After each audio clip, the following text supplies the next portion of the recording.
Hello out there in YouTube land. I figured I'd put together a little video that maybe one day might help somebody on what you might need to refinish a guitar. If you find an old junkered guitar and you want to refinish it and think you're going to take it down to wood, strip it all the way down to the wood, I'm going to show you what you really need to do that and do it properly. What I think the basics you're going to need to do it is. First, I'm going to suggest you do this in a garage or a very well ventilated area. I would not do it in the house. It's going to be a lot more dusty than you think it's going to be. And that's about it as far as that goes. But here's the basic tools I think you're going to need, and some that, I don't know, you might need. But the basic ones I'm going to show you first. So here we go. So to do this, you have to excuse the mess of my shed here, my work area. But these are the tools that I think you basically going to need. I'd have a nice straight edge. Sometimes I use it, especially doing a big guitar. You're going to have to excuse this build I'm showing you because it is an experiment using Bondo on a guitar. So barring that, we're just using it for reference. I use, when I'm sanding, sometimes I'll use a straight edge just to make sure I'm not getting wonky in the middle. As you can see, there's a little high spot in the middle of this guitar right there.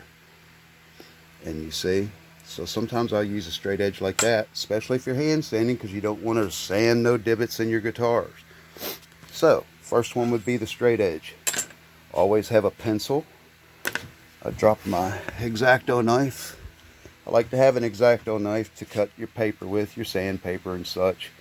These little things here, these little cutting boards you can get from like Hobby Lobby and stuff like that. This is just a little one. I have 4 or 5 of them in rather large sections. They can get kind of expensive, $20 to $30 for these. You don't have to have it, but it's nice to not be cutting up your wife's coffee table or something, cutting sandpaper. Alright, and of course you're going to need your sandpaper. Putty knife can come in handy. For sanding, I like to take foam and make my own foam little sanding blocks. I'll just fold my sandpaper in like that. Now I use these in the middle. Do not use them on the edge. I would not use any soft sanding blocks that you can purchase or anything like that near the edge of the guitar. What I would do is go to your local flooring supply company and get a few of their samples of wood flooring, and bam, there's you as straight as you can get for the most part. You can check it with a square when you get home, but you can get these free. It is a perfect sanding block free from your local flooring supply store. That is what I use near the edge, because if you have a soft one, you tend to push real hard. I'm sorry about this video. You tend to push down when you get toward the edge. With a hard block, it stays straight off the edge and you get real crisp edges that way. Okay, so that takes care of the sanding issue. Sometimes you want to get down in these cavities. See how this one's just packed full of paint? It's originally a black guitar. Let me throw some more light on the subject here. It's originally a black guitar. You can see that it was painted white, then lime green. This guitar had a real thick amount of paint on it. You may not want to do this. This is for the a little bit more advanced. You can use a Dremel tool. You can actually get these for about $15 to $20 from just about anywhere. Walmart. This is a little wireless one. I don't really use that much for this. I have the little bit more expensive jobber with the, the cord and everything. But you could use that. I would suggest getting the little kit with it. You can get little pieces of sandpaper. That's how I get the bottom pretty much roughly sanded in. The little holes that you see, this one here I've gotten pretty well cleaned out. The little holes, the edges, I'll go around here. Now again, for a beginner, I don't know if I would suggest to do that. You might want to do that by hand. And when you do, make sure you have a ring. Lay it down on your project. Make sure it's centered properly where it needs to be. And the only way to really do that is to have your neck on the guitar and 2 strings, both E strings on the guitar. Make sure it's lined up with a pickup in there and move it to the specified area. Draw a circle around it, then remove the neck and all the crap you just had on there and go back to sanding. Then it's in the proper position. You know where it's going to be, and you know not to sand too far out on your edges.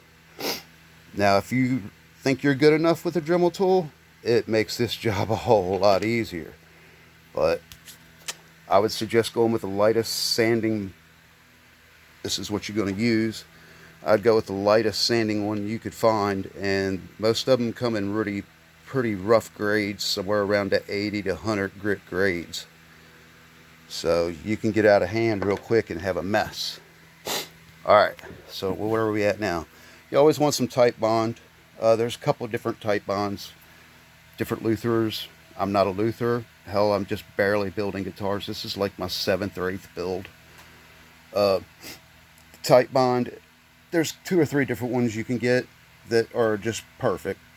It doesn't matter to me really which one you get. This one here just happens to be a waterproof interior exterior.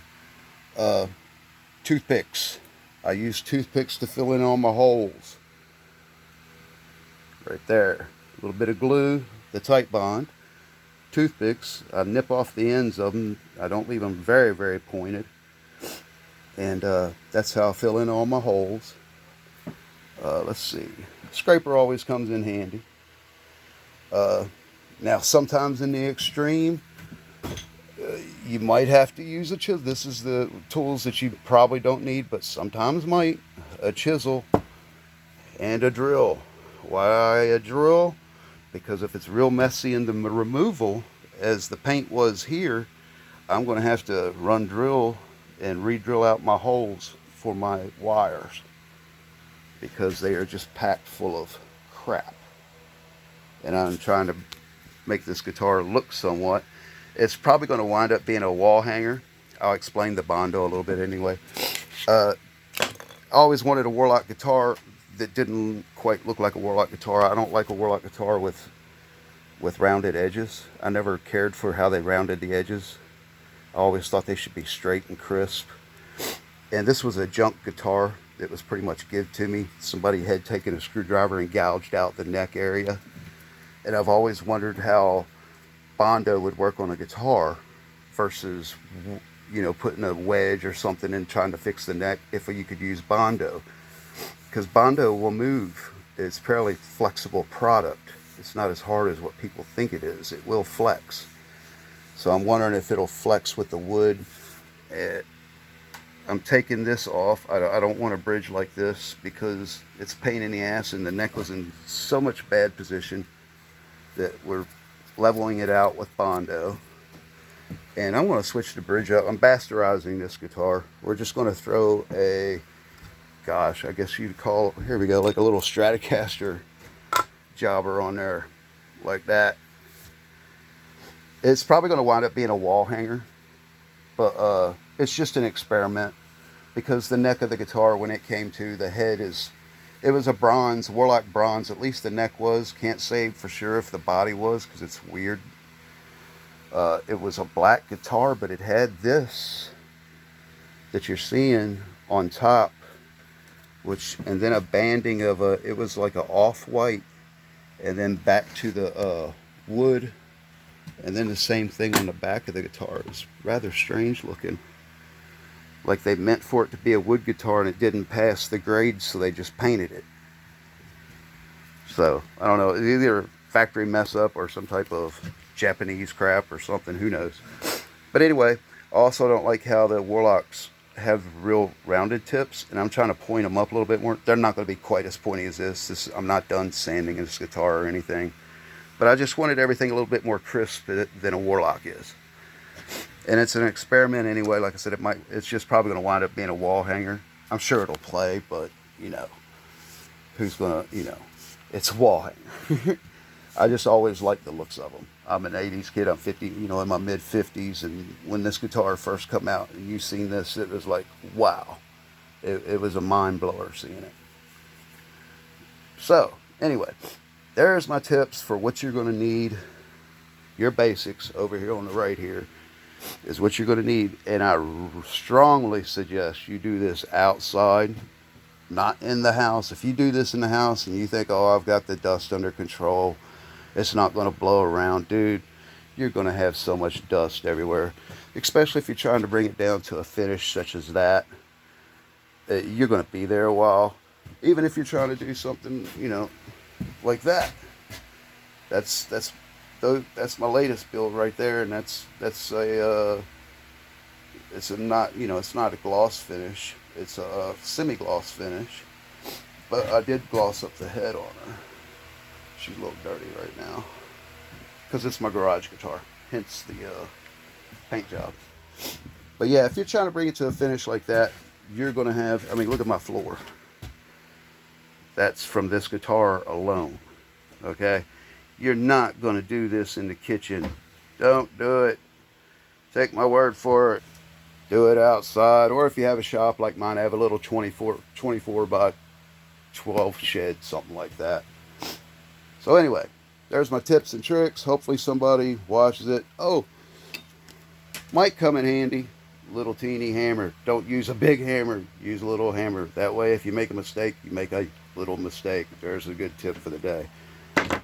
Y'all have a good one. Teach a kid to play guitar. I'm out.